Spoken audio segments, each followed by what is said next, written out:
Welcome to this special edition of Bobcat Sports Talk. I'm here with JCJC Offensive Coordinator David Thornton. Coach, how are you doing?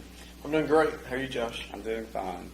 Well, last week you dropped a tough one to Hines, 24-20. You guys were leading 20-3 going into halftime. You want to just explain kind of what happened in that second half?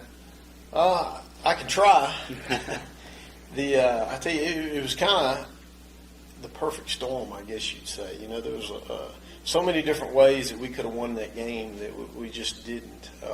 Of course, having we block a field goal and then they pick it up and drive it in the end zone. That's one thing that you hardly ever see. You know, I can think of only one other time that I've seen that in my 20-year coaching career. But, we made a lot of mistakes offensively. It was a game that was uncharacteristic for us of how we've played this year.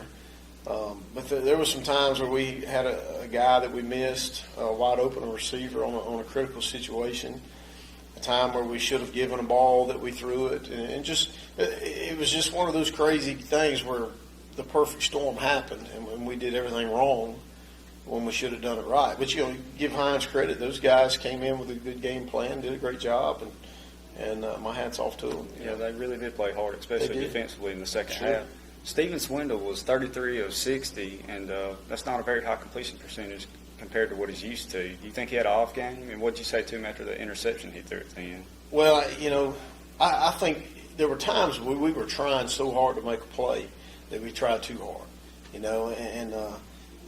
don't ever tell a guy that, hey, you shouldn't have tried that. I mean, because he saw what he saw, and it's hard for me to go back and say, hey, you should have done this in this situation. He's just trying to make a play. He had a guy that had an angle that he felt like was open. He tried to stick the ball in there, and the guy made a great break on the ball and picked it off. So it was just one of those tough things that happens.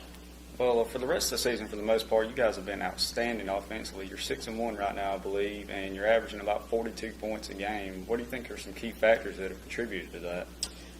I would say just the guys buying into what we do and believing in it, because we do a lot of fast tempo offense, and those guys really have bought into that, and it gives us some advantages, especially when we're playing against some people that are bigger and better than us. Mm-hmm. But we try to play fast and try to throw the football downfield and catch the ball as we're going downfield. And we've got a great receiving core that's done a great job of that, and the guys that can all run, really, really well. I mean, we've clocked all those guys in the 4.4 range, mm-hmm. So we've got a lot of team speed. We've got, good offensive linemen up front that do a good job and pass protect really well and come off the ball when we need the runs as well, too. So, just that combination all working together and has really clicked well for us this year, and the kids done a great job. That's great. Well, like I said, you guys are 6-1 this year, and it's not like you got there by playing cupcakes. Y'all played some really good teams this year. You played Mississippi Gulf Coast, who was ranked number 1, Colin, who was ranked 4th, I believe. Sure. Why do your guys get up for big games like they do, Coach? I think it's just in the South League, South Division. It's almost like that week in, week out. You really have to play if you're going to be competitive and be a great team, and that's what these guys have done. They've rose to the challenge because they realize that these are big games and this is what we have to do to reach our season goals, and they get excited playing against those guys. So, I think just a combination of that and that they are good players and they are competitors. That's one thing that we've got a group that they really want to win and they really compete hard, and it means something to them. And I think you put all that together and you've got a great group of guys that really, really work and play hard. Well, you guys are still in really good position to, take the South Division. You hold the tiebreaker over everybody right now. What guys are you looking to right now when you go into the playoffs to help lead your team? Who are your key guys on offense? Well, I would say, first of all, our quarterbacks. Steven Swindle, but Kenny Coleman as well. Kenny Coleman's kind of a breath of fresh air in a lot of ways. He changes up what we do a little bit offensively, and that 1-2 punch with both those guys really gives us an added dimension that a lot of people have to prepare for that they don't with Steven. So, we're a better team with both those guys playing and taking snaps during the game. But, that receiving core has really stepped up big, made some great plays. Cortez Cooks, Jermichael Willis, Dylan Bozier, Roderick. They've all done a great job. Taylor Higginson, Quay Boyd. And it just, there's times when we've played three different quarterbacks with Quay Boyd being a short yardage type guy. Yeah, kind of a change-up guy too. That's right. He's such a big, powerful guy and a good runner, and he's got a cannon for an arm. He's one of the best athletes, I think, on our whole team. And he's done a great job in the short yardage quarterback situation.